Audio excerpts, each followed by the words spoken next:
তুমি ক্ষমতা পায়া আমার স্বার্থ দেবা, আমার ব্যবসার অনুকূলে পরিবেশ সৃষ্টি করে দিবা।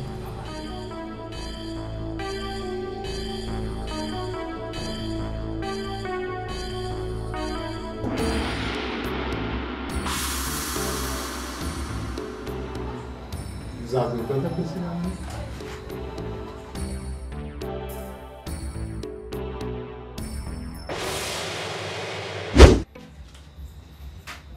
আপনার গরিব বন্ধু মুখোশ তো খুলে পড়লো সর্দার সাহেব। আমি তো মুখোশ পরে কোনো কাম করি না যাওয়ারি। তোমরা সচেতন না করি তোমাকে মুখোশের দরকার হয় কি কম। মুখোশের কথা থাক, আপনি সুন্দরীর টেকার বিষয়ে কি কইছেন? আরে সুন্দরী সুন্দরী কয়া তুমি দেখতেছি পাগলই হয়ে যাবে। অত সুন্দরী সুন্দরী জপলে তোমার মুখোশ খুলে যাবে পারে। গরিবের কথা বাদ দাও, তোমার সাথে আমি কিছু কামের কথা কই। গরিবের বাইরে আমার কোনো কথা নাই।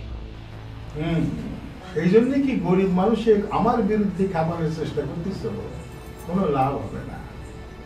গরিব মানুষ কোনোদিন এক হতে পারবে না।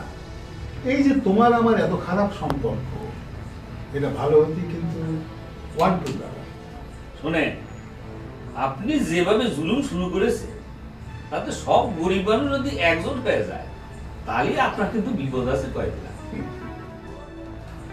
গরিব মানুষের কথা বাদ দেওয়া তো। শুনলাম তুমি নাকি ইলেকশন করতেছ, টাকা জোগাড় আছে তো?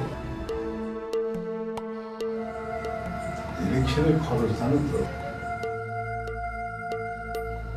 তোমার কইলাম না আমাদের এক হতেই বেশি সময় লাগে না, জাদুর মতো কাম হয়ে যায়।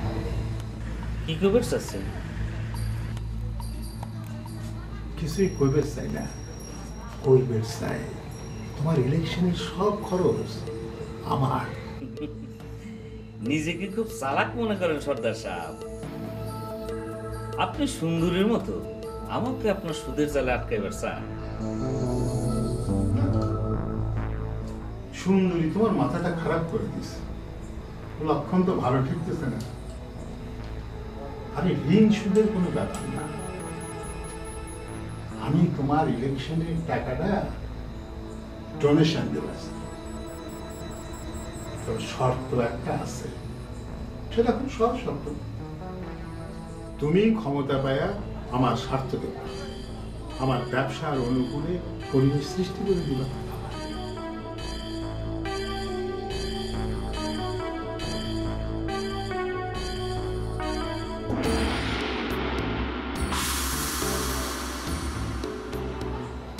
জাদুর কথা বলছিলাম আমি।